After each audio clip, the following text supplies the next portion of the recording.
എത്ര കല്യാണം കഴിച്ചാലും മതിയാവില്ല ശാലിനിക്ക്. വീണ്ടും വീണ്ടും വിവാഹിതയാകാൻ അണിഞ്ഞൊരുങ്ങും. എന്നാൽ കല്യാണം കഴിഞ്ഞ് കുറച്ചു ദിവസങ്ങൾക്കുള്ളിൽ വരന്റെ കയ്യിലുള്ളതെല്ലാം അടിച്ചുമാറ്റി മുങ്ങും.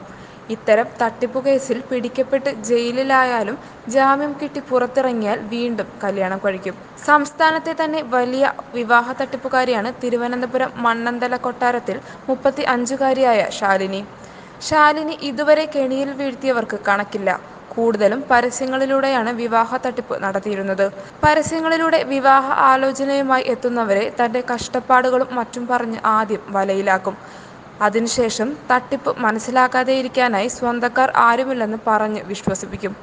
പിന്നീട് കല്യാണശേഷം വരന്റെ സ്വത്തുക്കളും സ്വർണവും മറ്റും അടിച്ചുമാറ്റി മുങ്ങും. ഇതാണ് ശാലിനിയുടെ ഒരു രീതി.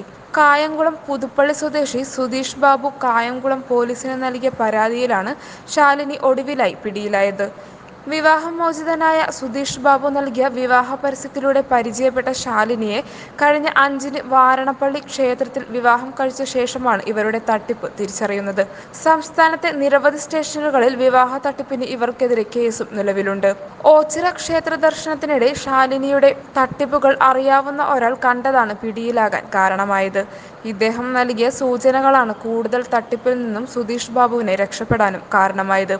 ഇയാളുടെ പേരിലുള്ള വസ്തുവായിരുന്നു ശാലിനി നോട്ടമിട്ടിരുന്നതെന്ന് പിന്നീട് മനസ്സിലായി. Manjeri government higher secondary school അധ്യാപിക എന്ന നിലയിലാണ് പരിചയപ്പെടുന്നത്. വിവാഹിതയാണെന്നും ഭർത്താവ് മരണപ്പെട്ടതായും പറഞ്ഞു. തുടർന്ന് എറണാകുളത്ത് വെച്ച് നേരിൽ കണ്ടു. മാതാപിതാക്കൾ ചെറുപ്പത്തിലെ മരണപ്പെട്ടതിനാൽ മറ്റു ബന്ധുക്കളില്ലെന്നും ഭർത്താവിന്റെ സഹോദരിയുടെ സംരക്ഷണയിലാണ് കഴിയുന്നതെന്നും അറിയിച്ചു.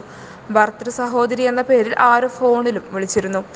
വിവാഹാവശ്യത്തിന് ഉടനെ പണം സംഘടിപ്പിക്കാനുള്ള പ്രയാസം അറിയിച്ചപ്പോൾ 2.5 പവൻ ആഭരണം പണയം വെക്കാനും നൽകി. ഇതിനിടെ വീടിന്റെ ബാധ്യത അറിഞ്ഞപ്പോൾ ഇത് തീർക്കാനായി 1,75,000 രൂപയുടെ ചെക്ക് നൽകിയെങ്കിലും തുകയില്ലാത്തതിനാൽ മടങ്ങി. ഇതിനിടെയാണ് തട്ടിപ്പുകാരിയാണെന്ന വിവരം ലഭിക്കുന്നത്. തുടർന്ന് സുധീഷ് ബാബുവിന്റെ വീട്ടിലെത്തിയ പോലീസ് തന്ത്രപരമായി ഇവരെ പിടികൂടുകയായിരുന്നു. മലപ്പുറം കൊണ്ടോട്ടി പുളിക്കലക്കണ്ടി വെട്ടുപാറ കുളൻപത്ത് മണ്ണാറക്കൽ എന്ന വിലാസവും ഇവർ താമസിക്കുന്ന സ്ഥലമായി പോലീസിന് നൽകിയിട്ടുണ്ട്. യുവാവിൽ നിന്നും 3 പവന്റെ മാല വാങ്ങി പകരമായി യുവാവിന് സ്നേഹസമ്മാനമെന്ന് പറഞ്ഞ് 5 പവന്റെ മാലയെന്ന് പറഞ്ഞ് മറ്റൊരു മാല നൽകുകയും ചെയ്തിരുന്നു.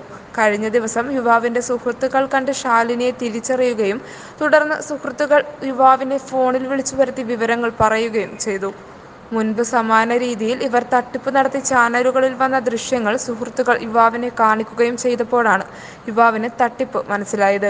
തനിക്ക് പറ്റിയ തട്ടിപ്പ് മനസ്സിലായതിനെ തുടർന്ന് യുവാവ് തനിക്ക് നൽകിയ മാലയും വിവാഹത്തിന് തന്റെ വീട്ടുകാർക്ക് നൽകിയ ആഭരണങ്ങളും പരിശോധിച്ചപ്പോഴാണ് തനിക്ക് നൽകിയത് മുക്കുപണ്ടങ്ങളാണെന്ന് മനസ്സിലായത്. തുടർന്ന് യുവാവ് കായംകുളം സ്റ്റേഷനിലെത്തി ശാലിനിക്കെതിരെ കേസ് നൽകുകയായിരുന്നു. തുടർന്ന് യുവാവിന്റെ പിന്നീടുള്ള പെരുമാറ്റത്തിൽ സംശയം തോന്നിയ ശാലിനി രാവിലെ തന്നെ സ്ഥലം വിടുകയും ചെയ്തു. അതിനായി കായംകുളം KSRTC സ്റ്റാൻഡിൽ എത്തിയെങ്കിലും ബസ് കാത്തുനിൽക്കുന്ന സമയം കായംകുളം സർക്കിൾ ഇൻസ്പെക്ടർ VK സാബുവിന്റെ നേതൃത്വത്തിലുള്ള സംഘം ബസ് സ്റ്റാൻഡിൽ നിന്നും ഇവരെ അറസ്റ്റ് ചെയ്യുകയും ചെയ്തു. സമാന രീതിയിൽ ആലപ്പുഴ, കോട്ടയം, കൊല്ലം, പത്തനംതിട്ട, കായംകുളം എന്നിവിടങ്ങളിലും ശാലിനി തട്ടിപ്പ് നടത്തിയിട്ടുണ്ട്. News desk top news Kerala. വാർത്തകൾ ഉടനടി അറിയാൻ top news Kerala YouTube channel subscribe ചെയ്ത് ബെല്ലൈക്കൺ അമർത്തി ലൈക്ക് ചെയ്ത് ഷെയർ ചെയ്യുക.